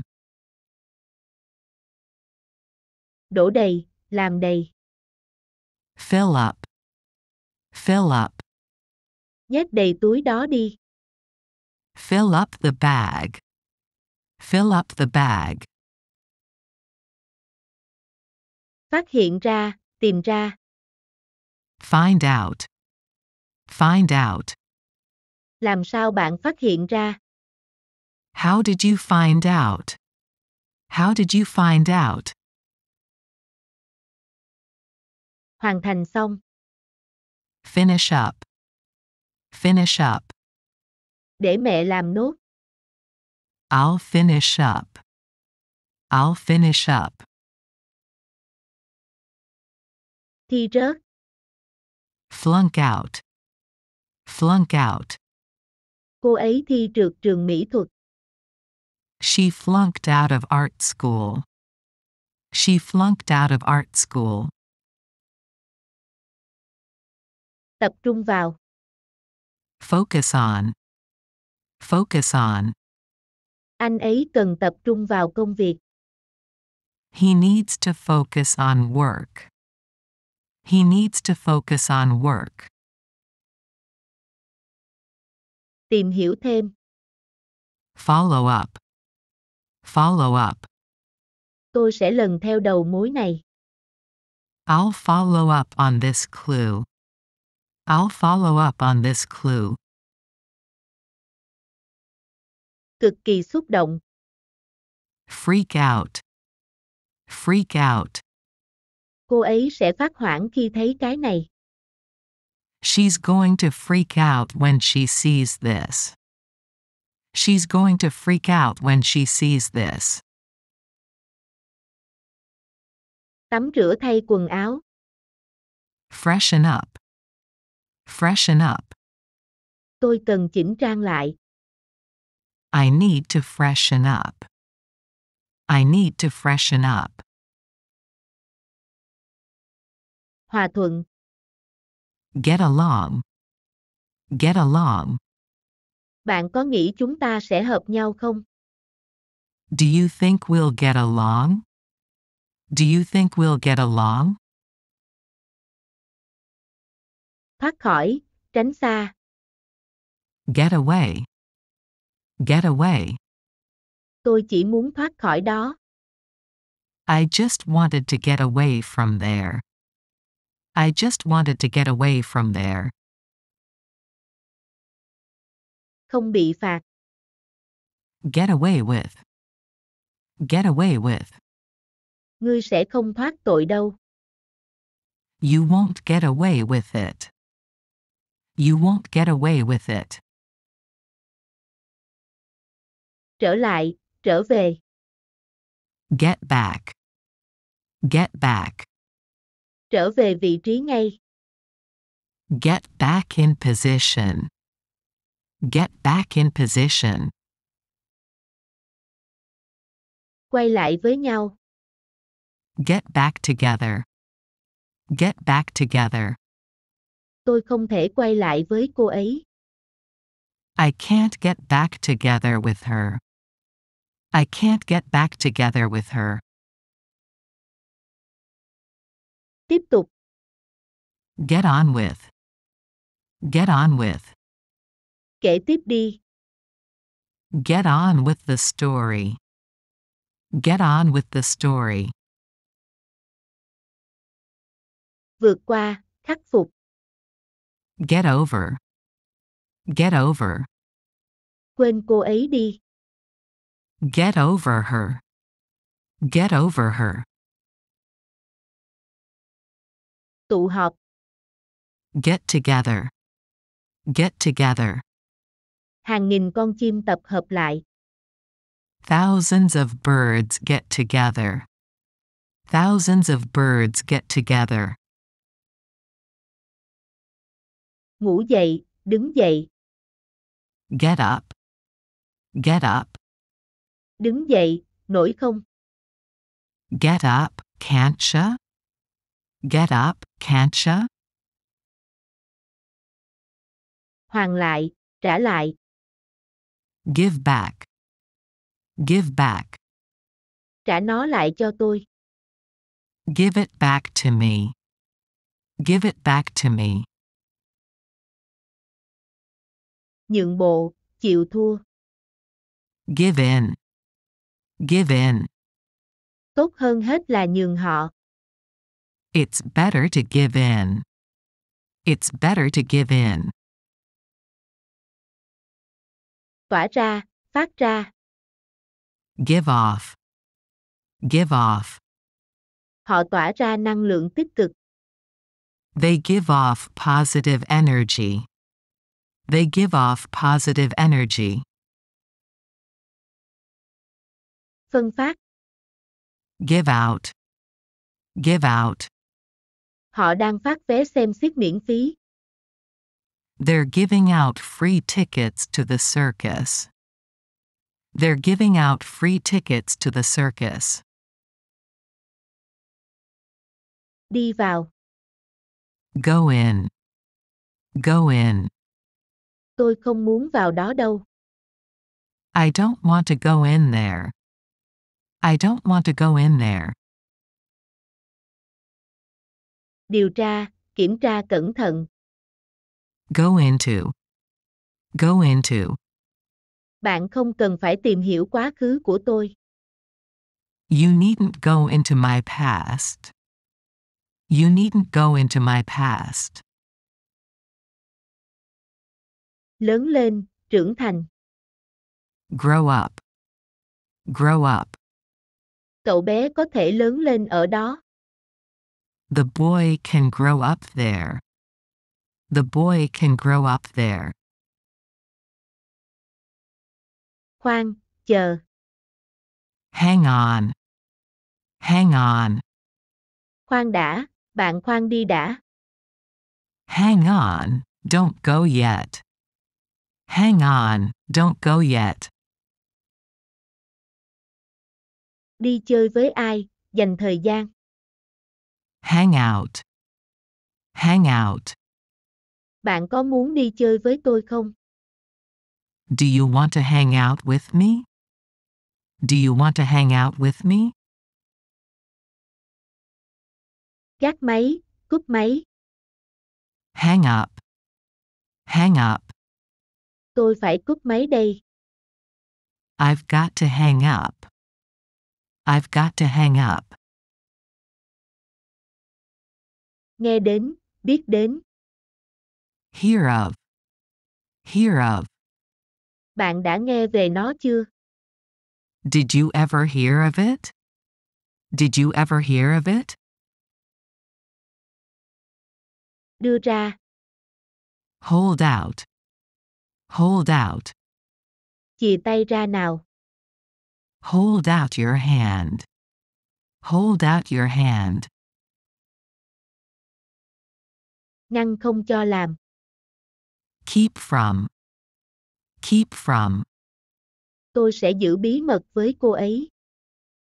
I'm going to keep secrets from her. I'm going to keep secrets from her. Tiếp tục.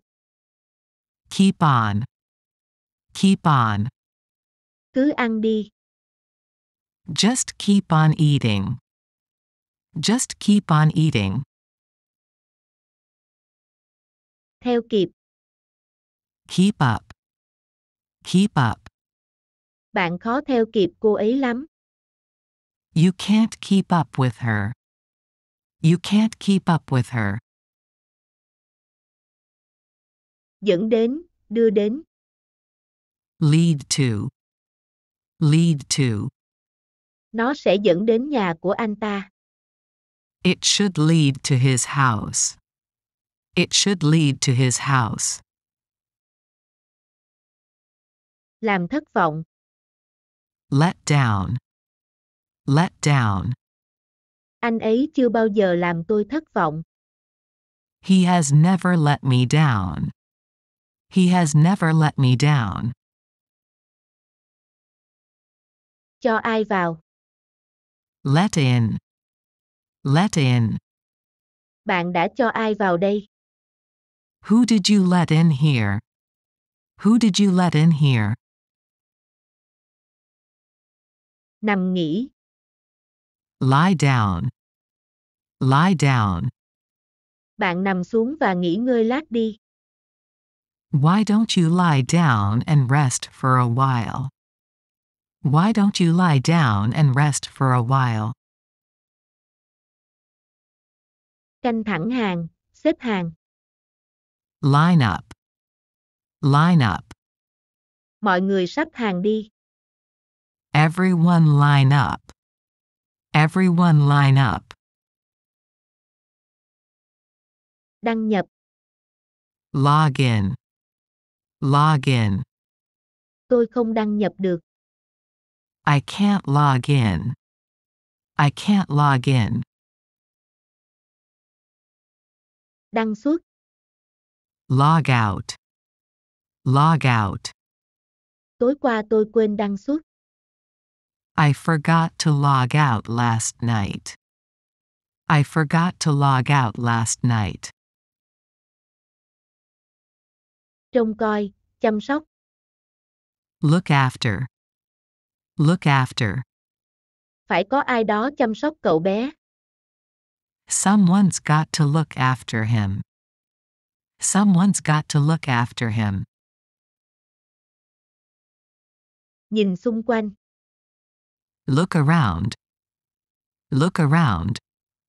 Ngó kỹ xung quanh coi. Take a good look around you. Take a good look around you. Quan sát, nhìn. Look at. Look at.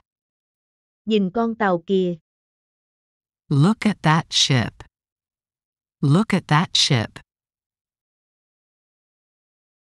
Hồi tưởng lại. Look behind. Look behind. Cô không dám ngoái nhìn lại. She dares not look behind. She dares not look behind. Coi thường. Look down on. Look down on. Đừng bao giờ khinh thường ai đó. Never look down on someone. Never look down on someone. Mong chờ. Look forward to. Look forward to. Tôi mong đến cuối tuần. I look forward to the weekend. I look forward to the weekend. Ghé thăm ai đó. Look in on. Look in on. Đến thăm gia đình tôi khi bạn rảnh. Look in on my family when you can. Look in on my family when you can. Điều tra, xem xét. Look into. Look into. Tôi sẽ tìm hiểu vụ này. I will look into this matter. I will look into this matter. Ngưỡng mộ, kính trọng. Look up to. Look up to. Học sinh kính trọng thầy cô giáo. Students look up to teachers. Students look up to teachers. Di chuyển về hướng. Make for. Make for. Tiến về phía bờ. Make for the shore. Make for the shore. Cảm nghĩ về cái gì đó. Make of. Make of. Bạn thấy thế là ý gì? What do you make of it? What do you make of it? Bù đắp, đền bù. Make up for. Make up for. Phải bù lại khoảng thời gian đã mất. We need to make up for lost time. We need to make up for lost time. Bỏ lỡ. Miss out. Miss out. Bạn không muốn bỏ lỡ cuộc vui đâu. You don't want to miss out on all the fun. You don't want to miss out on all the fun. Chuyển ra. Move out. Move out. Bạn muốn tôi dọn đi sao? You want me to move out? You want me to move out? Thăng tiến. Move up. Move up. Đây là cơ hội để bạn thăng tiến. This is your chance to move up.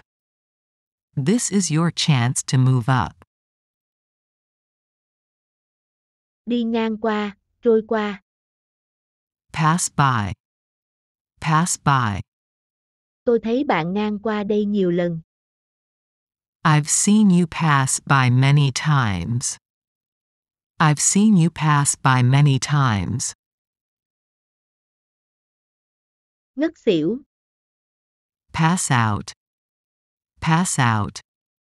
Bạn đâu có xỉu, phải không? You didn't pass out, did you? You didn't pass out, did you? Trả hết. Pay off. Pay off. Tôi sẽ trả hết. I will pay it off. I will pay it off. Chọn ra. Pick out. Pick out. Chọn một trò chơi đi. Pick out a game. Pick out a game. Dừng xe bên đường. Pull over. Pull over. Tấp vào lề bên đó đi. Pull over there. Pull over there. Cất đi. Put away. Put away. Cất điện thoại của bạn đi. Put away your phone. Put away your phone. Tắt đèn, dập lửa. Put out. Put out. Chúng ta cần dập lửa. We need to put out the fire. We need to put out the fire. Chuyển máy. Put through. Put through. Tôi sẽ nối máy cho bạn. I'll put you through. I'll put you through. Chịu đựng. Put up with. Put up with. Tôi không thể chịu đựng được nữa. I couldn't put up with it anymore. I couldn't put up with it anymore. Khiến phải nhớ về ai đó. Remind of. Remind of. Bà ấy làm tôi nhớ đến mẹ. She reminds me of my mom. She reminds me of my mom. Loại bỏ. Rule out. Rule out. Chúng ta không loại trừ khả năng bắt cóc. We can't rule out kidnapping. We can't rule out kidnapping. Hết. Run out of. Run out of. Chúng ta hết sữa rồi. We ran out of milk. We ran out of milk. Để dành tiền để mua gì đó. Save up. Save up. Sao bạn không để dành? Why didn't you just save up? Why didn't you just save up? Tiễn ai? See off. See off. Bố mẹ tiễn tôi ở sân bay. My parents saw me off at the airport. My parents saw me off at the airport. Nhận ra bản chất. See through. See through. Tôi nhìn thấu bà ấy. Hiểu quá rõ bà ấy. I see through her. See right through her. I see through her. See right through her. Bán hết hàng. Sell out. Sell out. Vé đã bán hết rồi. The tickets are sold out. The tickets are sold out. Ổn định, an cư. Settle down. Settle down. Đến lúc bạn cần ổn định rồi. It's time for you to settle down. It's time for you to settle down. Phô trương, khoe khoang. Show off. Show off. Anh ta khoe chiếc xe mới. He showed off his new car. He showed off his new car. Xuất hiện, đến. Show up. Show up. Sao cậu dám xuất hiện ở đây? How dare you show up here? How dare you show up here? Dừng hoạt động. Shut down. Shut down. Họ sẽ phải đóng cửa các bãi biển. They'll have to shut down the beaches. They'll have to shut down the beaches. Im miệng. Shut up. Shut up. Im đi. Just shut up. Just shut up. Ngồi xuống. Sit down. Sit down. Mọi người ngồi xuống đi. Everybody sit down. Everybody sit down. Đi chậm lại. Slow down. Slow down.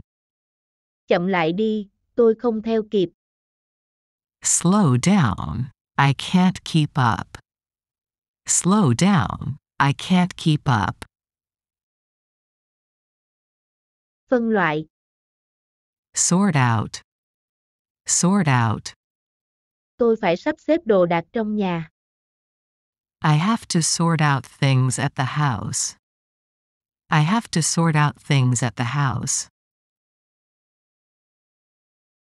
Tăng tốc độ. Speed up. Speed up. Bạn tăng tốc một chút được không? Can you speed up a bit? Can you speed up a bit? Chia tay, ly hôn. Split up. Split up. Cô ấy và tôi đã chia tay. She and I split up. She and I split up. Nổi bật. Stand out. Stand out. Nổi hơn được nữa không? Could I stand out any more? Could I stand out any more? Đứng dậy, đứng lên. Stand up. Stand up. Đứng thẳng lên. Stand up straight. Stand up straight. Tránh xa. Stay away from. Stay away from. Tránh xa gia đình tôi ra. Stay away from my family. Stay away from my family. Ở lại. Stay behind. Stay behind. Sao cậu lại ở lại? Why did you stay behind? Why did you stay behind? Tắt đi. Switch off. Switch off. Tắt máy đi. Switch off the engine. Switch off the engine. Bật, mở. Switch on. Switch on. Bật hết đèn lên đi. Switch on all the lights. Switch on all the lights. Cởi ra. Take off. Take off. Bỏ mũ của bạn ra. Take off your hat. Take off your hat. Tiếp quản. Take over. Take over. Tôi làm thay cho nhé. Do you mind if I take over? Do you mind if I take over? Chiếm lấy, chiếm mất. Take up. Take up. Chúng tốn diện tích lắm. They just take up space. They just take up space. Xé. Tear up. Tear up. Cô ấy đã xé tờ séc đó. She teared up that check. She teared up that check. Nhớ về, nghĩ về. Think about. Think about.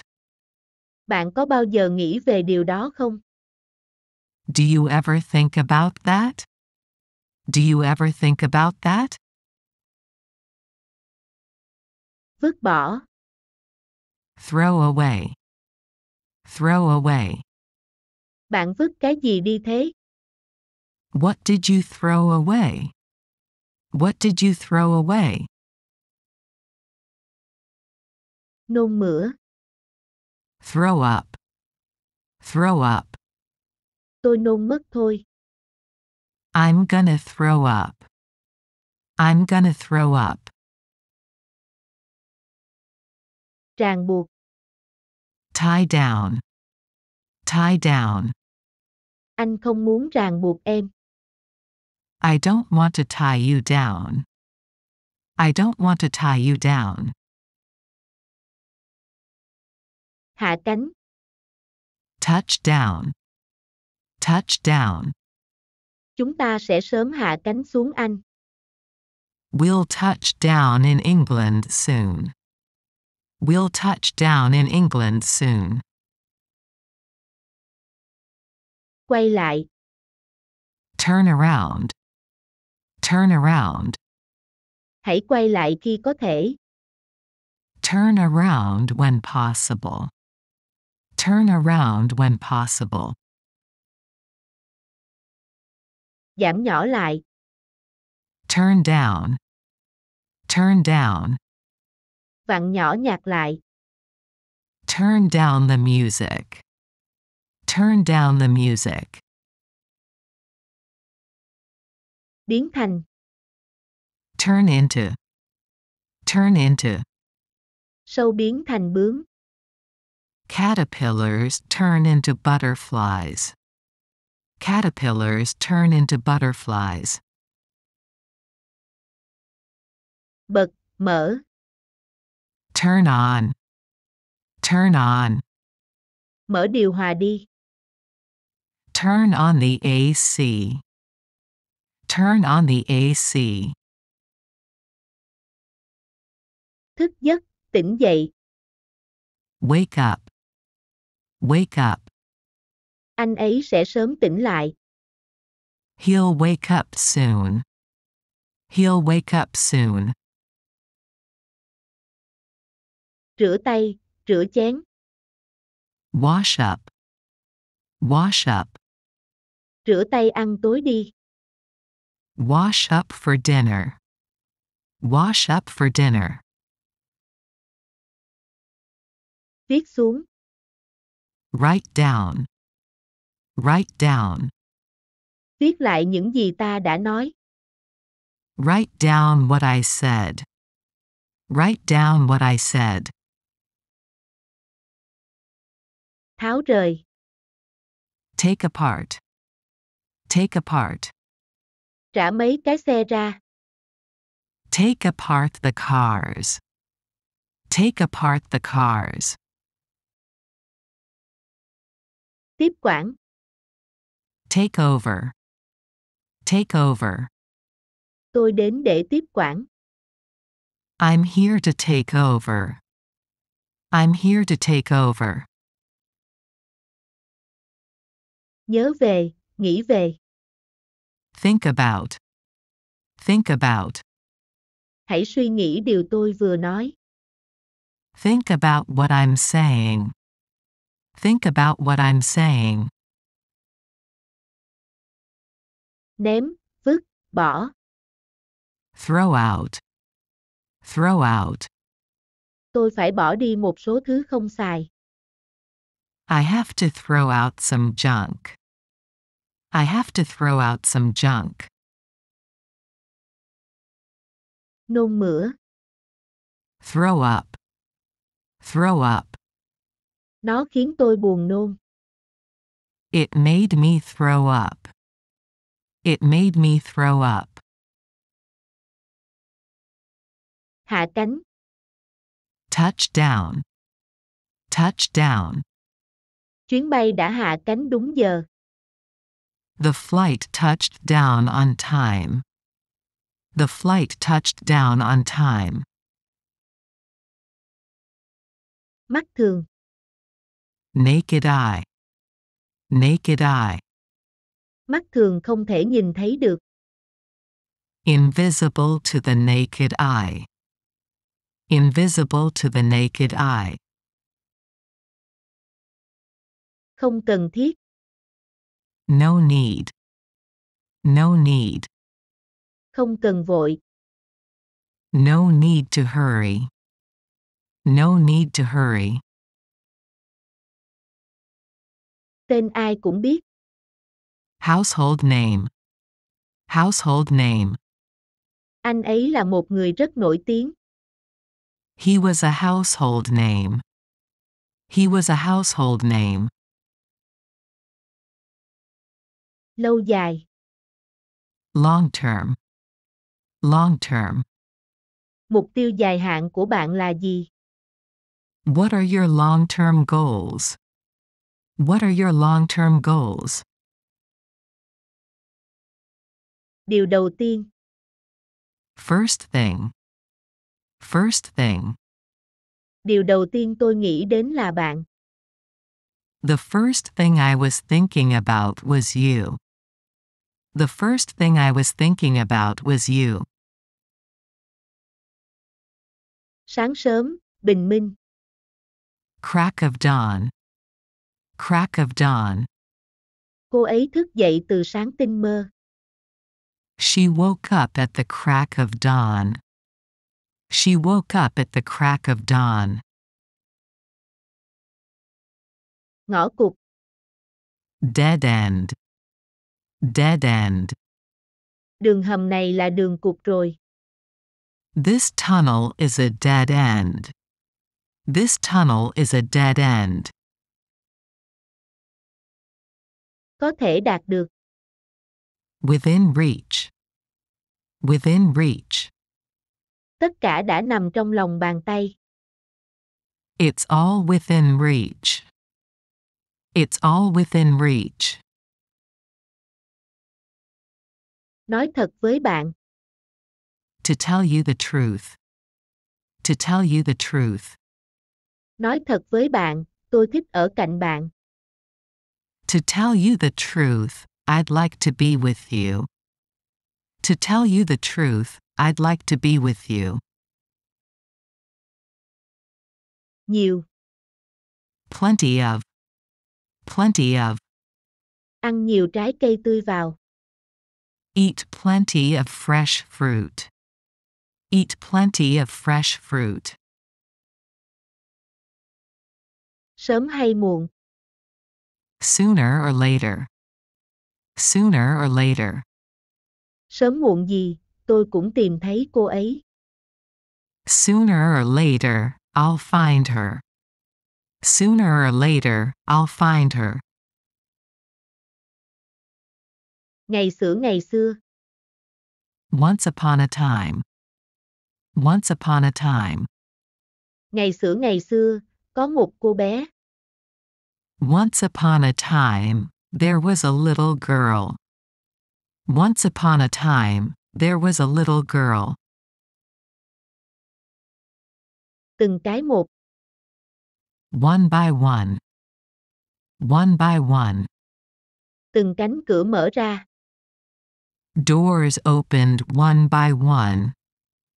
Doors opened one by one. Một ngày nào đó. One day. One day. Nó sẽ biến mất một ngày nào đó. It's going to disappear one day. It's going to disappear one day.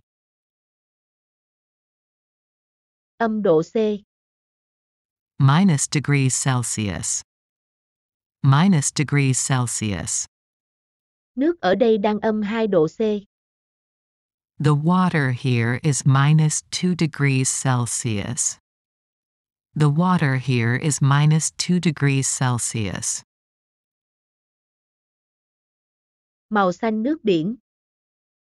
Navy blue. Navy blue. Anh ta mặc áo choàng màu xanh nước biển. He wears a navy blue robe. He wears a navy blue robe. Tăng tốc độ. Speed up. Speed up. Bạn tăng tốc một chút được không? Can you speed up a bit? Can you speed up a bit? Nổi bật. Stand out. Stand out. Nổi hơn được nữa không? Could I stand out any more? Could I stand out any more? Nhớ về, nghĩ về. Think about. Think about. Bạn có bao giờ nghĩ về điều đó không? Do you ever think about that? Do you ever think about that? Tiếp quản. Take over. Take over. Tôi làm thay cho nhé. Do you mind if I take over? Do you mind if I take over? Ngồi xuống. Sit down. Sit down. Mọi người ngồi xuống đi. Everybody sit down. Everybody sit down. Phô trương, khoe khoang. Show off. Show off. Anh ta khoe chiếc xe mới. He showed off his new car. He showed off his new car. Xuất hiện, đến. Show up. Show up. Sao cậu dám xuất hiện ở đây? How dare you show up here? How dare you show up here? Chịu đựng. Put up with. Put up with. Tôi không thể chịu đựng được nữa. I couldn't put up with it anymore. I couldn't put up with it anymore. Ràng buộc. Tie down. Tie down. Anh không muốn ràng buộc em. I don't want to tie you down. I don't want to tie you down. Phân loại. Sort out. Sort out. Tôi phải sắp xếp đồ đạc trong nhà. I have to sort out things at the house. I have to sort out things at the house. Nhận ra bản chất. See through. See through. Tôi nhìn thấu bà ấy. Hiểu quá rõ bà ấy. I see through her. See right through her. I see through her. See right through her. Chuyển máy. Put through. Put through. Tôi sẽ nối máy cho bạn. I'll put you through. I'll put you through. Nôn mửa. Throw up. Throw up. Tôi nôn mất thôi. I'm gonna throw up. I'm gonna throw up. Ổn định, an cư. Settle down. Settle down. Đến lúc bạn cần ổn định rồi. It's time for you to settle down. It's time for you to settle down. Im miệng. Shut up. Shut up. Im đi. Just shut up. Just shut up. Tiễn ai? See off. See off. Bố mẹ tiễn tôi ở sân bay. My parents saw me off at the airport. My parents saw me off at the airport. Chia tay, ly hôn. Split up. Split up.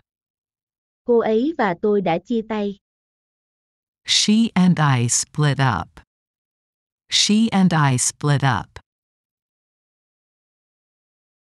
Khiến phải nhớ về ai đó. Remind of.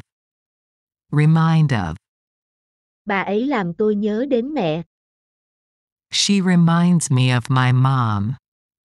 She reminds me of my mom. Xé. Tear up. Tear up. Cô ấy đã xé tờ séc đó. She teared up that check. She teared up that check. Đi chậm lại. Slow down. Slow down. Chậm lại đi, tôi không theo kịp.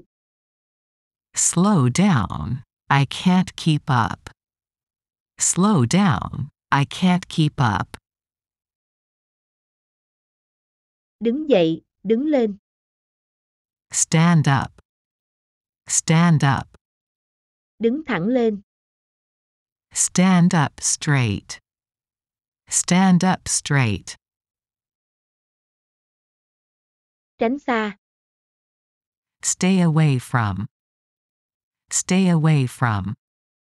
Tránh xa gia đình tôi ra.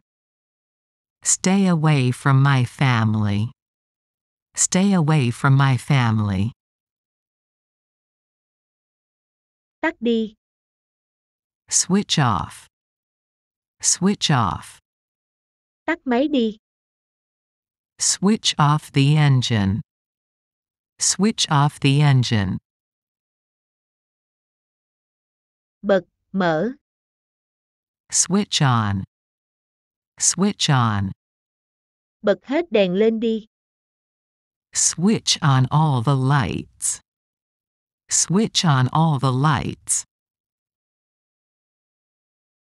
Cởi ra. Take off. Take off. Bỏ mũ của bạn ra đi. Take off your hat. Take off your hat. Bán hết hàng. Sell out. Sell out. Vé đã bán hết rồi. The tickets are sold out. The tickets are sold out.